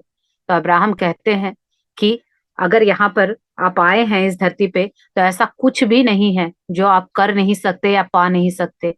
आप इस संसार के सबसे शानदार सृजक हैं, यानी आप बहुत क्रिएटिव हैं। और इसके लिए क्या करना होगा? आपको चाहिए एक अच्छी सोच और एक इच्छा, जो कि बहुत दृढ़ निश्चय के साथ हो। बस अब मैंने सोचा कि मेरे जीवन में खुशियां आ जाएं, नहीं, ये इच्छा नहीं है। इसे सिर्फ इच्छा या डिजायर कहते हैं। लेकिन जब इस इच्छा के आके दृढ़ शब्द लग जाता है, यानी बर्निंग डिजायर, कि चाहे कुछ भी हो जाए पर ये तो मैं लेके रहूंगी, उसको कहते हैं बर्निंग डिजायर। और जो लोग इतने जिद्दी होते हैं, उनको वो चीजें मिलती हैं। तो ये जिद लानी है अपने अंदर कि मेरा जीवन चाहे आज जैसा भी है, कोई फर्क नहीं पड़ता। मेरी सोच को सही बना के, प्रैक्टिस करके, क्योंकि जो ये रास्ता मिल रहा है वो आपको इसीलिए मिल रहा है कि आपने कहीं ना कहीं मांगा होगा। क्योंकि जीवन में बहुत सारे लोग हैं जो दुखी हैं, लेकिन उन्होंने रास्ता नहीं मांगा। वो कह रहे हैं कि नहीं, मेरी तो ऐसे ही चलेगी, मैं जीऊं। क्योंकि मैंने देखा है ऐसे लोगों को, वो कहते हैं कि मेरा तो जीवन ऐसे ही बीत गया और जो बचा है वो ऐसे ही बीतेगा। उन्होंने बिल्कुल, वो क्या बोल रहे हैं, जो बोल रहे हैं और सोच रहे हैं कि मेरा तो ऐसे ही बीतेगा, तो वो वैसा ही बीतने वाला है। तो उसमें भगवान भी कुछ नहीं कर सकता। और ये एक चीज हम लोग लगती है कि भगवान ने किया है, भगवान ने कुछ नहीं किया है। एक सिस्टम है, प्रकृति के नियम है, ब्रह्मांड का उस भगवान के नियम है, उस हिसाब से आप चलते हैं, वो चीजें आपके जीवन में आती हैं। अगर आप उस नियम के साथ साथ चलते हैं, तो जीवन में अच्छी चीजें आएंगी, और उस नियम के उल्टा चलते हैं तो बुरी चीजें आएंगी। उस भगवान को इतनी फुर्सत नहीं है, या उसको इतना नहीं है कि वो हर एक की किस्मत को बनाए या बिगाड़े। तो ये चीज एक सिस्टम की तरह चलती है। जैसे कंप्यूटर में हमने एक सिस्टम डाल दिया, अब उसमें चाहे मैं चलाऊं चाहे आप चलाएं, कोई अनपढ़ चलाए, लेकिन अगर उस सिस्टम के हिसाब से टाइपिंग होगी तो वो चीजें उसी तरह से प्रोग्राम होगा। लेकिन अगर आप गलत कर रहे हैं तो उसका गलत होगा। तो इसी तरह से हमारा जीवन है, इसमें भगवान का कोई हस्तक्षेप नहीं होता, क्योंकि प्रकृति का भी नियम है। इसी इसी चीजों को बोलते हैं प्रकृति का नियम। और यही है वो लॉ ऑफ अट्रैक्शन। इसको, ये भी एक प्रकृति का ही नियम है कि जो आप देते हैं वही मिलता है। यही है वो लॉ ऑफ अट्रैक्शन, जो इस लैंग्वेज में इसको लॉ ऑफ अट्रैक्शन, आकर्षण का नियम बोला गया है। लेकिन ऐसे इसको सिंपल लैंग्वेज में समझे तो इसे प्रकृति का नियम कहते हैं। कि अगर आपने करेले का बीज बोया है तो करेले का पेड़ उगेगा, इसमें भगवान का कोई लेना देना नहीं है। अगर आपने सेब का बीज बोया है तो सेब के फल उगेंगे। और अब अगर आप डाल रहे हैं करेले का बीज, और करेले उगने के बाद दूसरों के सेब को देख के अगर आप रोते हैं कि मेरी तो किस्मत खराब है, भगवान ने मेरे साथ ऐसा क्यों किया, तो आप ही बताइए इसमें भगवान की कहाँ गलती थी? तो यही वो सोचने और समझने वाली बातें हैं। कोई बड़ी चीजें नहीं है, कोई रॉकेट साइंस नहीं है। जैसे जैसे आप इस यात्रा में आगे चलते जाएंगे, आपकी बुद्धि और भी ज्यादा बड़ी होती जाएगी और आपको खुद की गलतियां नजर आने लगेगी कि हाँ, मैंने कहाँ कहाँ क्या क्या गलती की थी, इस वजह से मेरे साथ गलत हुआ। और जो ये प्रकृति के नियम है, ये भी आपको समझ में आने लगेंगे कि हाँ, प्रकृति का क्या नियम है। और जब आप प्रकृति के नियम के साथ बहते जाते हैं, तो देखिए आप कहाँ पहुंच जाएंगे। जैसे समुद्र में लहरें उठती हैं, तो अगर लहरों के हिसाब से अगर आप तैराकी करते हैं, तो बहुत जल्दी किनारे लग जाएंगे। लेकिन लहरों को उल्टा चाहेंगे तो आपको बहुत ज्यादा मेहनत करनी पड़ेगी और शायद आप अपने किनारे तक ना भी पहुंचे। ये ऐसा ही हमारा जीवन है। तो जब जैसा प्रकृति बहा रही है, उस बहाव में बहते चलिए और उसी के साथ लय मिला लीजिए, तो जीवन बहुत आसान और सुखमय हो जाएगा। और मैंने तो नोटिस किया है कि हमारे जीवन में जो प्रकृति के नियम है या जो ब्रह्मांड के नियम है, उसके सारे उल्टे काम हम लोग करते हैं। और दुखी होके सारा ब्लेम या तो सामने वालों पे डाल देते हैं, और कोई भी नहीं मिलता है तो भगवान तो है ही, वो तो कुछ बोलने वाले नहीं, सारा उनके ऊपर डाल दो कि भगवान ने किया, मेरी किस्मत खराब बनाई है। और जब आप इस जर्नी में आएंगे ना, तो आपको समझ में आएगा कि अपनी रिस्पॉन्सिबिलिटी खुद लेंगे कि मेरा एक एक अच्छा काम मेरी वजह से है, और एक एक अगर कुछ गलत हुआ तो मेरी वजह से है। और जब हम रिस्पॉन्सिबिलिटी ले लेते हैं, तो समझ में आता है कि गलती कहाँ हुई है, और फिर उस गलती को हम ठीक करके आगे बढ़ जाते हैं। लेकिन जब तक हम दूसरों को ब्लेम करते रहते हैं, तो गलतियां ही बढ़ती हैं, उसका सुधार नहीं होता है। तो इस जर्नी में आके इसको जिए, इसको महसूस कीजिए, रोज के जीवन में चेक कीजिए, तो आपको बहुत सारी चीजें समझ में आने लगेंगी। तो यहाँ पर अब्राहम बता रहे हैं कि इस जीवन में आने के बाद आप ये मत सोचिए कि आपके जीवन में कुछ भी नहीं है। आप बहुत बड़े आविष्कारक हैं, बहुत बड़े क्रिएटर हैं। आप अपनी लाइफ को जैसे चाहे क्रिएट कर सकते हैं। इसीलिए आप यहाँ पर आए ही इसलिए हैं, क्योंकि जो हम जीवन जी रहे हैं, हमारे जो ये आसपास के लोग हैं, ये सब हम पहले ही तय करके आए हैं ऊपर से कि मेरे आसपास कौन लोग होंगे, कौन मेरे रिश्तेदार बनेंगे, कौन मेरे पेरेंट्स होंगे, मेरा जीवन कितना होगा, मेरे जीवन में मुझे क्या सीखना है। हम यहाँ कुछ सीखने आए हैं। हमारा अभी काम बाकी है, तभी 84 लाख योनियां पार करके हमें मनुष्य का जन्म मिला है। और जब तक अगर आप वो चीज नहीं सीखेंगे, तो आप बार बार इस मनुष्य रूप में आते रहेंगे। तो क्यों ना इसी जन्म में उसको पूरा कर लिया जाए, क्योंकि हर सोल का कोई ना कोई सोल पर्पस होता है। अपने आप को शरीर के रूप में नहीं, आत्मा के रूप में देखिए कि मेरी आत्मा क्यों आई है इस बॉडी में, कुछ ना कुछ सीखने आई है। तो क्या सीखने आई है, वो आपको ध्यान में पता चलेगा। आपका इनर बीइंग बताएगा कि आप इस धरती पे क्यों आए हैं। इसीलिए बाहर से कुछ देर के लिए या दिन में कुछ घंटों के लिए बाहर वाली चीजों से ध्यान हटा के अपने अंदर ध्यान लगाइए, तो आपके जीवन का पर्पस आपको पता चलेगा। और वरना बाहर वालों की सुनते रहेंगे, तो अंदर की आवाज आपको कभी नहीं सुनाई देगी। और वरना फिर आप इसी तरह से जन्म मरण के चक्कर में भटकते रहेंगे। तो यहाँ पर यही अब्राहम ने बताया है कि हमारा जो समय है, अधिकांश समय सामग्री इकट्ठा, ये नहीं पढ़ा था ना पलचिन? तो मैम।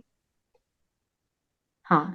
तो चलिए, यही यहाँ पे यही बताया अब्राहम ने कि आप अब निश्चित कर लीजिए कि जो आप बनना चाहते हैं, जो पाना चाहते हैं, वो सब आपके अंदर है। सिर्फ आपको अपने विचारों पे डटे रहना है। यानी सोच लिया चाहिए तो चाहिए। अब ये सोचे कि चाह के ही दम लूंगी, बीच के उस प्रोसेस में मत जाइए कि कितनी बार प्रैक्टिस करूं, कितनी बार बोलूं, कितनी बार लिखूं। जब हम ये चीज करने लगते हैं, तो इसका मतलब उस काम को हम बोझ समझ के करते हैं। तो इसका मतलब आपके विचार कैसे हैं? नेगेटिव है। तो फिर वो चीज आपके पास नहीं आएगी। तो इसीलिए अपनी बात पे, अपने विचारों पे डटे रहिए। सोचिए कि जब सब कर सकते हैं, तो मैं भी कर सकती हूँ। तो फिर देखिए वो चीजें कैसे आती हैं। चलिए आगे पढ़ेंगे। आपका अधिकांश समय उस आधार सामग्री में जमा करने में गुजर जाता है जो आपको अपनी इच्छा निर्धारित करने में सहायक सिद्ध हो। आपका प्रमुख कार्य अपनी इन इच्छाओं को निश्चित करके उन्हें आकर्षित करने के लिए उन पर डटे रहना है। यही है सृजन की प्रक्रिया। आप अपनी इच्छा निर्धारित करें, उस पर खूब विचार करें। वे विचार इतने स्पष्ट हो कि आपका आंतरिक अस्तित्व उसे भावनाओं का रूप दे सके। जब आप भावना पूर्वक विचार करने लगेंगे, तो आप शक्तिशाली चुंबक में परिवर्तित हो जाएंगे। यही वह प्रक्रिया है जिसके द्वारा आप जो भी अनुभव प्राप्त करना चाहते हो, उन्हें अपनी ओर आकर्षित कर सकते हैं। शुरुआत में आपके बहुत से विचारों की आकर्षण की शक्ति कमजोर होती है। जब आप उन पर लंबे समय तक विचार करते रहते हैं, तो उनकी मात्रा बढ़ जाती है। मात्रा बढ़ने से उनकी शक्ति में भी वृद्धि होती है, जिससे आपके आंतरिक अस्तित्व की इससे जुड़ी भावनाएं भी प्रबल होती जाती है। आपके इन विचारों द्वारा भावनाओं के उत्पन्न होने पर आपकी पहुंच ब्रह्मांड की शक्तियों तक हो जाती है।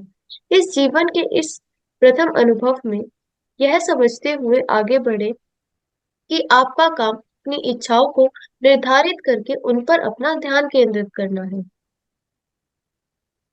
यहाँ देखिए अब्राहम बता रहे हैं कि अगर आपके जीवन में कोई इच्छा है, आप कुछ पाना चाहते हैं, नॉर्मली हम क्या करते हैं कि अगर हमें कोई चीज चाहिए तो हम जुट जाते हैं कि इसके लिए क्या करना हो।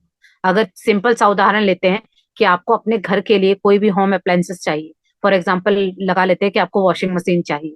अब आपको वॉशिंग मशीन चाहिए तो जैसे ही आपके दिमाग में ख्याल आया कि मेरे को वॉशिंग मशीन चाहिए, अब आप क्या करते हैं कि कैसे आएगी।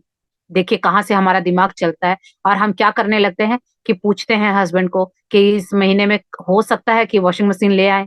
और फिर आप पैसे देखते हैं कि मेरे पास देखती हूँ कितने पैसे हैं या किसको बोलूं। तो मतलब हम क्या कर रहे हैं, ये सामग्री जुटा रहे हैं और हमें लगता है कि वॉशिंग मशीन यहीं से आएगी, कि या तो हस्बैंड को बोलूंगी या मेरे पास पैसे होंगे उससे देखूंगी, या हम ऐसे व्यक्ति को देखते हैं कि घर में जिसकी चलती है एक बार उससे पूछ के देख लूं, अगर उसने हाँ बोल दिया तो शायद मेरी ये मशीन आ जाए। हम लोग नॉर्मली ये सब करते हैं, लेकिन करना क्या है देखिए यहाँ बुक के अकॉर्डिंग कि आपका काम है आपकी इच्छा निश्चित करना। यानी आपको क्या चाहिए, इच्छा क्या हुई, वॉशिंग मशीन लाना, और उसको उसके ऊपर डटे रहना कि चाहिए, ऐसा नहीं आएगी कि नहीं पूछूं, हो सकता है। यानी अभी तो आप खुद ही डाउट में है कि आ गई तो ठीक है, नहीं आई तो ठीक है। नहीं, अभी हम लोग क्या कर रहे थे, खुद मैनेज कर रहे थे कि कैसे मशीन आएगी। लेकिन किताब के अकॉर्डिंग क्या करना है, आपको वॉशिंग मशीन चाहिए, आपने सोचा कि हाँ मुझे तो चाहिए क्योंकि आएगी तो मुझे बहुत आसानी होगी। अब उसके बाद आपको उसमें फीलिंग डालनी है। फीलिंग कैसे डालेंगे कि आप फील करेंगे, इमेजिन करेंगे। अभी तो बहुत सारे सोर्स हो गए हैं, गूगल पे जाइए, सर्च कीजिए कि आपको कौन सी वॉशिंग मशीन चाहिए। उसमें जो आपको पसंद आती है, बिल्कुल आपको जो चाहिए, बिल्कुल स्पेसिफिक होके कि हाँ मुझे यही कलर चाहिए, यही ब्रांड चाहिए, सब ये चाहिए, और कितना वो 7 किलो की चाहिए, 8 किलो की चाहिए, 10 किलो की चाहिए, पूरा सारी चीज उसका पूरा निकालिए। और निकालने के बाद आप इमेजिन कीजिए कि आपके घर में वो आ गई है, और आने के बाद आप उसको चला रहे हैं और उसमें आप कपड़े धो रहे हैं, और आपका कितना समय बच रहा है, और उसके बाद आप कितने खुश हैं कि आज जो काम मेरा 3 घंटे में होता था, मशीन ने वही काम मेरा 1 घंटे में कर दिया, और तब तक मशीन कपड़े धो रही थी, तब तक मैंने कितने सारे काम निपटा लिए।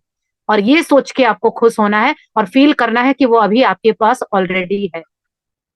और ये काम हम करते हैं कभी? मैंने तो कभी नहीं किया था इस जर्नी में आने से पहले।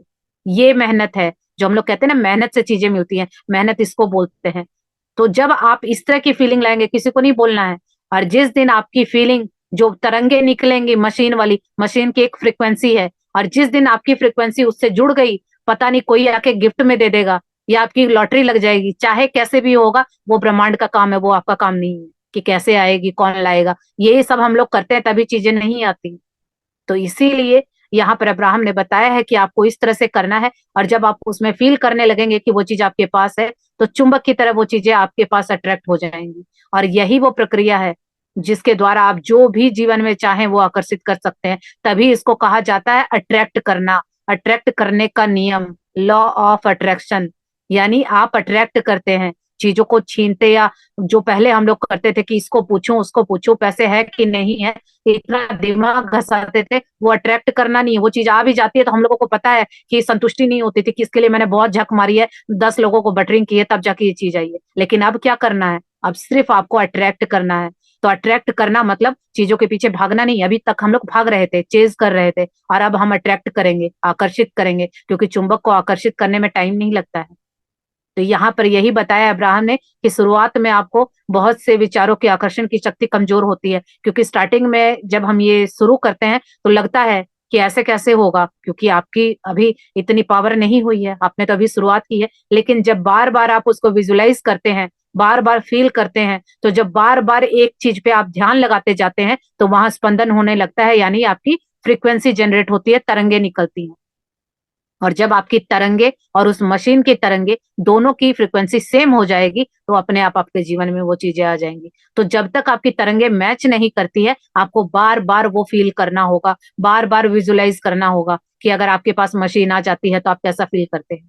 और जिससे आपको क्या होगा, जो आपका इनर बीइंग है उसकी भावनाएं इतनी प्रबल हो जाएंगी कि वो अपने आप कहीं ना कहीं से उसका इंतजाम कर लेगा। और जब आपके द्वारा ये भावनाएं उत्पन्न हुई है, फीलिंग जनरेट हुई है, वो फीलिंग ब्रह्मांड की शक्तियों तक पहुंचेगी, तो फिर आपके जीवन में पहला अनुभव यह होगा कि हम आगे बढ़े हैं, आपका काम अपनी इच्छाओं को निर्धारित करना है और उन पर ध्यान केंद्रित करना है। सबसे आपका और कोई काम नहीं है, इससे पूछूं उससे पूछूं, पैसे हैं नहीं है, उससे कोई मतलब नहीं है। आपका काम है आपको क्या चाहिए, अपनी लिस्ट बनाइए, इच्छाएं करिए, और इच्छा निर्धारित करने के बाद आपको वहां फोकस करना है कि ये चीजें मेरे जीवन में आ गई तो क्या होगा। लेकिन हम लोग क्या करते हैं, इच्छा करते हैं ये मुझे चाहिए, और सोचते हैं कि नहीं आई तो क्या होगा, कैसे आएगी, कौन देगा, पैसे नहीं है, अभी समय नहीं है, मतलब हम लोग क्या करते हैं, जो नहीं है नहीं है वहां हम लोगों का ध्यान रहता है, और इसीलिए वो चीजें हमारे जीवन से आने से पहले और ज्यादा दूर होती चली जाती हैं। और तो हमारा जीवन अगर आज अच्छा नहीं है, वो हम ही लोगों ने दूर किया है। देखिए अब आप लोगों को बिल्कुल क्लियर समझ आ रहा होगा। चलिए आगे पढ़ते हैं।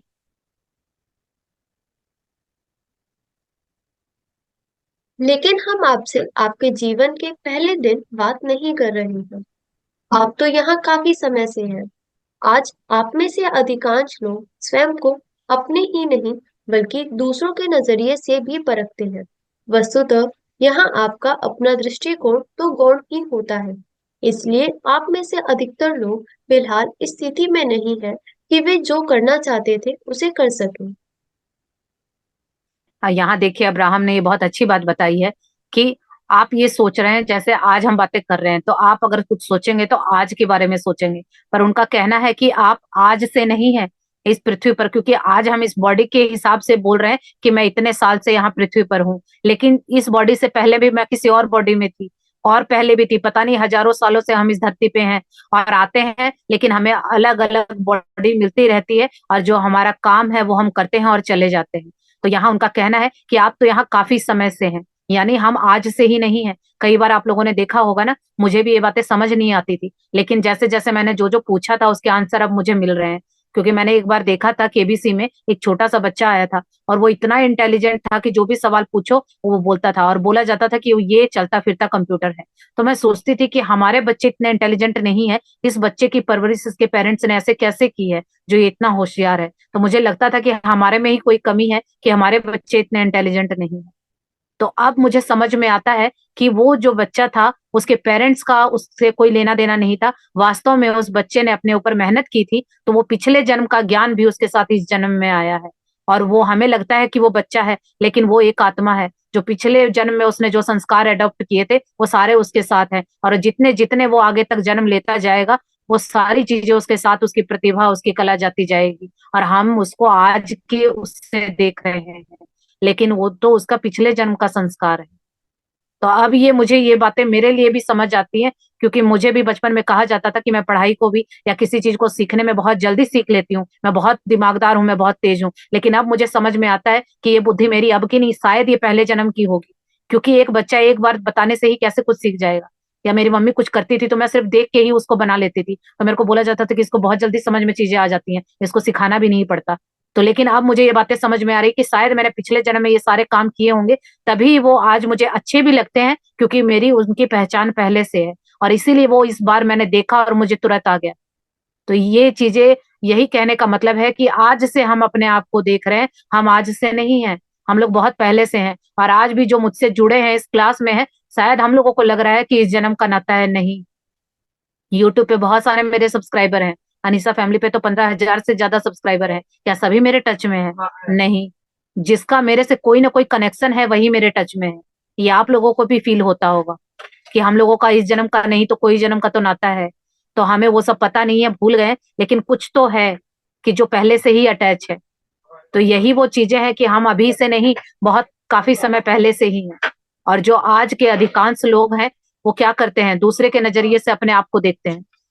आज का जो आपका टाइम है या जो भी आपका दृष्टिकोण है, आप क्या करते हैं कि अगर जैसा मैंने मशीन का एग्जांपल दिया कि आपको मशीन चाहिए, तो आप अपना नहीं देखेंगे कि मेरे को कौन सी कंपनी की चाहिए या मेरी सुविधा किस चीज को लेने में है, मेरे को ड्रायर वाली भी साथ में चाहिए या सिर्फ वॉश करने वाली चाहिए। हम क्या करते हैं, दूसरे के नजरिए से हस्बैंड को पूछेंगे कि आपका बजट क्या है, कौन सी वाली लेंगे। तो हम क्या कर रहे हैं, दूसरे के नजरिए से, यानी दूसरे के चश्मों से दुनिया को देख रहे हैं। और क्या होता है, चाहते तो है कि ड्रायर वाली भी आ जाए, लेकिन हस्बैंड बोलेंगे कि नहीं अभी बजट नहीं है, सिर्फ वॉश करने वाली ले लो। तो क्या किया हमने, अपने मन को मारा। लेकिन हमें नहीं पता कि वो पावर मेरे अंदर है कि वो मशीन मैं भी खुद ला सकती हूँ। तो यही चीजें यहाँ सीखेंगे। और यहाँ पर यही बताया है कि आज आपकी स्थिति चाहे कहीं पर कैसी भी हो, कोई बात नहीं, लेकिन जो आप चाहते हैं वो पा सकते हैं। लेकिन जब तक आप दूसरों के नजरिए से जीवन को देखेंगे तो आपको वो कुछ नहीं मिलेगा, क्योंकि उनको नहीं पता आपको क्या चाहिए। आपकी आत्मा क्या चाहती है वो तो आपकी आत्मा, आपका इनर बीइंग बताएगा ना। दूसरे लोगों को क्या पता क्या चाहिए। अभी कई बार मैं ये क्लासेस लेती हूँ, सब घर में भी बोलते हैं, बाकी लोग भी बोलते हैं कि तुम ये क्लासेस लेती हो, तुमको क्या मिलता है, रोज पागल की तरह 3-3 4-4 घंटे अपने लगा रही हो। लेकिन उनको नहीं पता कि मेरे मेरे बहुत शांति मिलती है। मुझे वो खुशी मिलती है जो पैसों से भी नहीं मिलती। इवन अगर मेरा बिजनेस में पैसे भी आते हैं ना, तभी मुझे इतनी संतुष्टि नहीं मिलती, क्योंकि ये चीजें मैंने भी आज समझ में आ रही हैं। और ये चीजें मैंने पूछी थी। सवाल पूछिए, जरूर आपको उत्तर मिलेंगे। अब मेरे सामने एक एक करके सवाल अनफोल्डिंग हो रहे हैं। एक बार मेरी पेमेंट आने वाली थी बाहर विदेश से मेरे कस्टमर की, और मेरे को ये लग रहा था कि ये पेमेंट आ जाए ना तो बहुत मैं खुश हो जाऊंगी। और उनको 1 मिनट लगा और बटन दबाए और आ गई वो, और रकम भी बड़ी थी। लेकिन जैसे ही पैसे आए तो ठीक है, आ गए। तब मैंने अपने आप से पूछा कि जब तक नहीं आए थे तब तक मेरे को हो रहा था कि ये आ जाने चाहिए, पैसे आ जाएंगे तो मैं कितनी खुश हो जाऊंगी। लेकिन अभी बटन दबाते मेरे पास आ गए, मेरे अकाउंट में आ गए, लेकिन वो खुशी क्यों नहीं हो रही है मुझे, जो मैं सोच रही थी कि आने के बाद होगी। तो फिर मैं अपने आप से पूछती थी कि नहीं, ऐसा क्या है जो मेरा मन खुश हो। पैसे, इसका मतलब हम ये सुनते हैं दूसरों को कि पैसे आएंगे तो खुश होंगे, लेकिन मैं तो नहीं हुई। नहीं आए थे तब तक मैं बेचैन थी, और लग रहा था कि आ जाएंगे तो मैं खुश हो जाऊंगी, लेकिन मैं खुश नहीं हुई। और मैंने पूछा कि हे परमात्मा, मुझे बताओ कि मेरी अंदर की खुशी किस चीज में है। तो वो अब मुझे पता चलता है कि जब मैं ये क्लासेस लेती हूँ और किसी का एक कमेंट आ जाता है कि आपके ऐसा करने से मेरा ऐसा हो गया, तो मुझे वो खुशी मिलती है जो अकाउंट में इतने पैसे आने के बाद भी मुझे नहीं हुई थी। तो इसका मतलब अब मुझे समझ में आने लगा कि मेरी आत्मा की खुशी किस चीज में है। वो पैसे आना एक बात है, वो मेरे बाहरी शरीर की जरूरत है, लेकिन आत्मा का सोल पर्पस सबसे जरूरी है। अगर वो नहीं कंप्लीट किया तो फिर से दोबारा इसी चक्कर में फंसना पड़ेगा। तो इसीलिए अपनी आत्मा की खुशी ढूंढिए कि किस चीज में है। और जिसमें आत्मा खुश होती है ना, वो कोई व्यापार नहीं करती है वहां पर कि क्या मिलेगा बदले में, कोई क्या देगा नहीं देगा, नहीं। आप सिर्फ अपनी खुशी के लिए काम करते हैं। तो मैं अपनी खुशी, मुझे मिल गई, मैं क्लास ले रही हूँ, कोई अच्छा बोले बुरा बोले, कोई फीडबैक दे नहीं दे, मुझे कोई फर्क नहीं पड़ता है। मेरी खुशी, मैं क्लास ले रही हूँ इतनी देर में बहुत खुश हूँ। तो ये वो मेरा उसका रिजल्ट और जो उसका इनाम है वो मुझे साथ के साथ मिल जाता है। तो ऐसा काम ढूंढिए जिससे आपको खुशी मिलती हो, और यही वो आपकी आत्मा की खुशी है। और जब आप अपनी आत्मा की खुशी ढूंढ लेंगे तो आप देखेंगे कि आपको मांगने की जरूरत नहीं पड़ती। आप लोगों ने भी देखा होगा, मैं कभी वीडियो में नहीं बोलती हूँ कि चैनल को सब्सक्राइब कीजिए। और अभी जब से मैं ये क्लासेस लेने लगी हूँ, मेरे सब्सक्राइबर रोज इतनी रैपिडली बढ़ रहे हैं, रोज लोग इतना अच्छा रिस्पॉन्स वीडियो पे दे रहे हैं। तो अब मेरे को ये बातें समझ में आने लगी कि अपने लिए, दूसरों के लिए काम कीजिए और अपने खुश होके करिए। तो देखिए, अपने आप ऊपर वाला आपका साथ देता है। तो ये मैं अपना पर्सनल एक्सपीरियंस आप लोगों के साथ शेयर कर रही हूँ, ताकि आप लोग भी इस चीज को फील कीजिए, अनुभव कीजिए और जीवन में उतारिए। चलिए आगे पढ़ते हैं।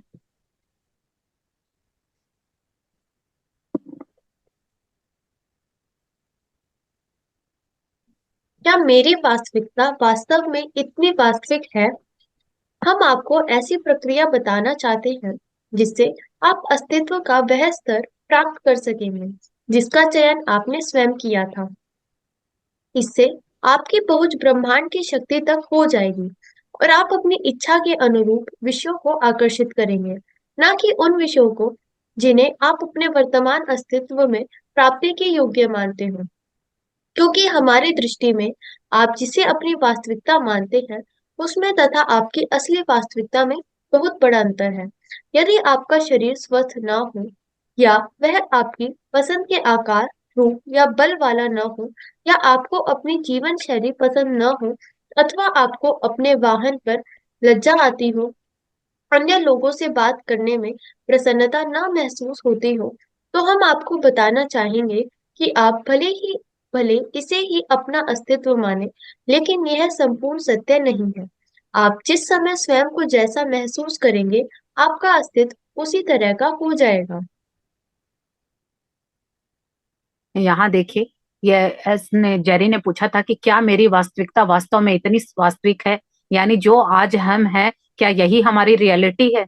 तो अब्राहम बताते हैं कि वो आपको ऐसी प्रक्रिया बताएंगे, ऐसा मेथड बताएंगे कि जिससे जो भी आज आपका अस्तित्व है उसके स्तर को आप प्राप्त कर लेंगे, यानी हाई लेवल तक आप पहुंच जाएंगे। लेकिन इसका चयन आपको स्वयं करना होगा। ये देखिए, चॉइस हर वक्त आपके पास चॉइस है। अगर आज सुख है दुख है, चॉइस आपकी है कि आप उसी दुख में पड़े रहना चाहते हैं, कोसना चाहते हैं, औरों को ब्लेम करना चाहते हैं, या थोड़ी सी हिम्मत लगा के अपने ऊपर काम करके उस दुख से बाहर आना चाहते हैं। चॉइस आपकी है। तो हर वक्त हमारे पास चॉइस होती है। अगर आपके पास दो काम होते हैं तो आपके पास चॉइस होती है कि आप कौन सा काम करेंगे, और आप अपने दिमाग से काम करते हैं कि कौन सा ज्यादा जरूरी है, अगर ये छूट गया तो क्या फायदा होगा, और ये छूट गया तो क्या होगा। तो आप दोनों में देखते हैं कि जिसमें ज्यादा फायदा होता है आप उस काम को पहले करते हैं। तो इसी तरह से आपके जीवन में हर वक्त आपके पास चॉइस होती है, और आप खुद से चुनते हैं। अगर आपने लाइफ में कभी दुख भी चुना है तो अब आपको समझ में आएगा कि वो आपने ही चुना है, क्योंकि ये उस वक्त आपके अंदर वो साहस, वो हिम्मत नहीं था, ना ही आपको कोई रास्ता दिख रहा था। और बाकी लोगों ने बोला कि जीवन तो ऐसा है, ऐसे ही चलेगा, तो आपने भी उनकी बातों को अपना लिया, और फिर जैसा चल रहा था तो वैसा ही चल रहा था। तो यहाँ पर अब्राहम बताते हैं कि आपकी पहुंच ब्रह्मांड की शक्ति तक हो जाएगी, और आप अपनी इच्छा के जो भी चाहें अपनी इच्छा से अपनी ओर आकर्षित कर सकते हैं। और इसी तरह से अगर आपके जो अभी वर्तमान में जो आपकी परिस्थिति है, अगर आप उसको प्राप्त करने के योग्य मानते हैं कि नहीं मेरा जीवन तो जो है ठीक है चलने दो, तो वो भी आपकी रियलिटी बन जाएगा। लेकिन अगर आप चाहते कि नहीं मेरा जीवन बदलना चाहिए, तो वो भी आपकी रियलिटी बन जाएगा। क्योंकि अब्राहम का कहना है कि हमारी दृष्टि में जिसे आप अभी वास्तविकता मान रहे हैं, यानी जो भी आज आपकी हालत है, हालात हैं, उन्हीं को अगर आप सच मान रहे हैं, तो ये क्या होगा, वो वास्तव में आपकी सच बन जाएगा। लेकिन आपकी वास्तविकता में और उसमें बहुत अंतर है, क्योंकि हमारी वास्तविकता असलियत क्या है कि हम बहुत बड़े क्रिएटर हैं। ये तो सीधी सी बात है ना, कि जानवर का जो शेर का बच्चा है वो शेर होता है, हम इंसानों के बच्चे क्या हैं, इंसान हैं। कभी देखा है कि इंसान के जानवर पैदा हुआ हो? तो इसी तरह से अगर हम उस परमात्मा की संतान हैं, तो उस परमात्मा का अंश भी तो हमारे जैसा ना, हम भी तो परमात्मा हुए। तो क्यों हम अपने आप को कमजोर समझते हैं? लेकिन जिन्होंने इन शक्तियों को समझ लिया, वो कुछ करने का साहस रखते हैं। लेकिन जो अपने आप को तुच्छ समझते हैं कि नहीं मेरे से तो कुछ नहीं होगा, मैं तो लाचार हूँ, कमजोर हूँ, तो उनका जीवन वैसा ही बन जाता है। लेकिन सोच तो आपकी ही चलेगी। अगर आप सोचते हैं कि मैं कामयाब होंगी, मुझे धन भी चाहिए, मुझे रिश्ते भी अच्छे चाहिए, अब तो मैं सब कुछ ठीक करूंगी, तो आपके अंदर पावर है, और वो पावर आपके अंदर है, आप काम करेंगे तो वो मिल जाएगी। क्योंकि रियलिटी तो यही है कि आप यहाँ पर बहुत अच्छा जीवन व्यतीत करने आए हैं, कुछ सीखने आए हैं, लेकिन यहाँ बहुत अच्छा जीवन जीने आए हैं। तो लेकिन अगर आप माने बैठे हैं कि नहीं मेरे से कुछ नहीं होगा, तो फिर आपसे कुछ नहीं होगा। तो वो तो आपके ऊपर है कि आप अपने जीवन को कैसा मानते हैं। और इनका कहना है कि रियलिटी तो कुछ और है, सच्चाई तो कुछ और है। लेकिन अगर आप उस सच्चाई को देखेंगे, मानेंगे, तो है। जैसे हनुमान जी अपनी सारी शक्तियां भूले बैठे थे, और जामवंत ने उन्हें याद दिलाया कि आप तो बचपन में ही सूर्य को ही सेब समझ के खा गए थे, आपके अंदर तो इतनी पावर है, आप तो आसमान में उड़ सकते थे। और धीरे धीरे जब उन्हें शक्तियां याद आई, तो उनको एक पल लगा समुद्र को न लांघने में। लेकिन जब तक याद नहीं था तब तक वो क्या बोल रहे थे कि 100 योजन के समुद्र को कौन पार करेगा, कौन माता सीता का पता लगाएगा।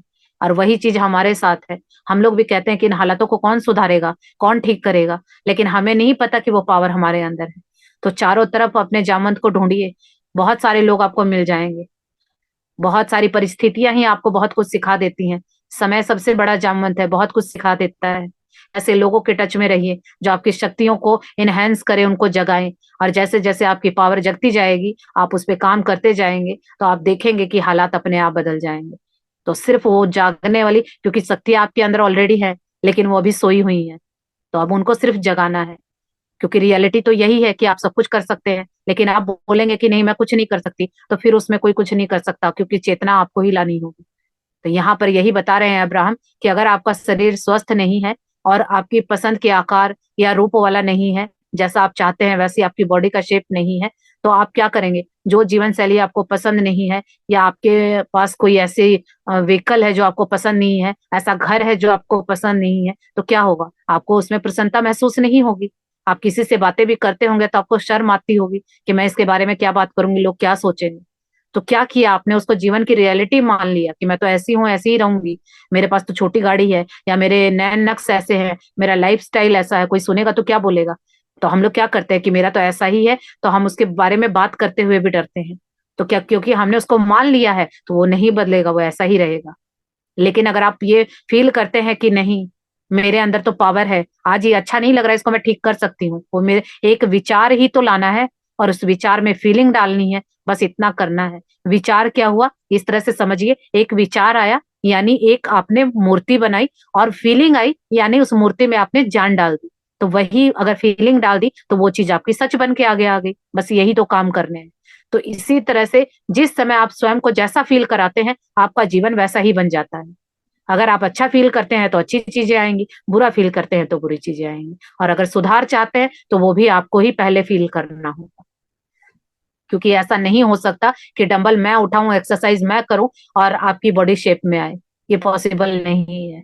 अगर आपको जिम जाना है, बॉडी शेप में लानी है, तो आपको ही मेहनत करनी होगी। और ये जीवन का सत्य है। क्योंकि आप किसी को चाहे कितना कुछ भी कर लीजिए, बदल नहीं सकते हैं। अगर कितना भी कोई आपको खाना बना के दे दे, सब कुछ कर दे, मुंह में भी डाल दे, लेकिन गले से नीचे तो आपको ही उतारना होगा, और तभी पेट भरेगा। और ये गले से नीचे उतारने वाला प्रोसेस है, यही नहीं समझ में आता है लोगों को। और जिसको समझ में आता है, फिर तो वो बना के करने को भी तैयार है। तो बस इतनी ही दृढ़ शक्ति चाहिए कि आप उन चीजों को अपने जीवन में अप्लाई करें। क्योंकि अब आप लोगों को पता चल गया है कि रियलिटी जो हम लोग सोचते हैं कि हम लोग लाचार हैं, बेबस है, कुछ कर नहीं सकते हैं, ऐसा कुछ नहीं है। कि जीवन का सत्य कुछ और ही है। अगर उसके हिसाब से चलेंगे तो लाइफ बहुत आसान हो जाएगी। और यहाँ बार बार बुक में ये बात आएगी कि जो आप सोचते हैं, चाहते हैं, पाना चाहते हैं, करना चाहते हैं या बनना चाहते हैं, वो सब कुछ आप कर सकते हैं। क्योंकि देखा होगा जब बच्चा छोटा होता है तो कितनी बड़ी बड़ी बातें बोलता है कि मैं डॉक्टर भी बनूंगा, मैं इंजीनियर भी बनूंगा, मैं पायलट भी बनूंगा। मतलब फिर बड़े उसको हंस के क्या बोलते हैं कि इतने सारे काम तुम अकेले ही कर लोगे, ये तो पॉसिबल ही नहीं है। तो वो क्या बोल रहा है? वो अभी सुप्रीम पावर के कनेक्शन में है, और वो अपने मन से बोल रहा है, बातें कर रहा है। किसी बच्चे ने ठान लिया तो क्या पता पॉसिबल भी हो जाए। लेकिन हम लोग दिमागदार आदमी क्या बोलते हैं कि एक साथ ऐसा नहीं होता है, या तो डॉक्टर ही बन सकते हो या इंजीनियर ही बन सकते हो, दोनों की अलग अलग पढ़ाई है। तो ये हम लोगों का लॉजिकल माइंड है। हम लोगों ने क्या किया, उसकी सोच को छोटा कर दिया। और जैसे जैसे हम लोग बड़े होते हैं, बाहर से बहुत सारा ज्ञान मिलता है इस सोच को छोटा करने के लिए। तभी हम लोगों को यहाँ इसमें टाइम लगता है। और यहाँ क्या करना है, उस सोच को बड़ा करना है, जैसी बच्चों की होती है। वो सोचते नहीं है कि बोल रहे हैं, वो रियलिटी करने में क्या लगेगा। तो यही वो चीजें हैं, वापस से बचपन में जाना, वही प्योरिटी, वही सारी चीजें आप देखेंगे बिल्कुल सिंपल सिंपल है। कोई इसमें बड़ी रॉकेट साइंस नहीं है।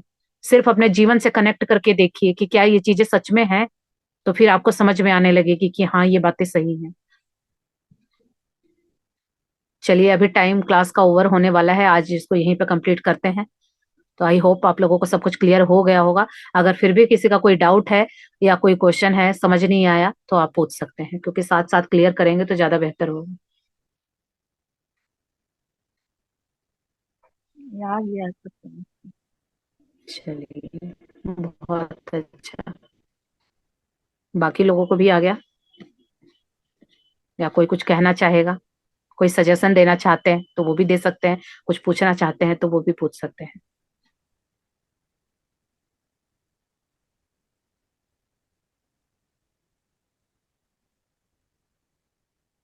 चलिए, किसी का कोई डाउट नहीं है। आप लोगों को बहुत बहुत धन्यवाद इस क्लास में आने के लिए और मुझे मोटिवेट करने के लिए। क्योंकि आप ही लोगों के सहयोग के कारण मैं और कुछ नया सीखती हूँ, और अपने जीवन की सारी बातें मुझे और भी याद आती हैं तो मैं सारी बताती हूँ, ताकि आप लोगों से और अच्छे से कनेक्शन बिठा पाए। तो आप लोगों का बहुत बहुत थैंक यू।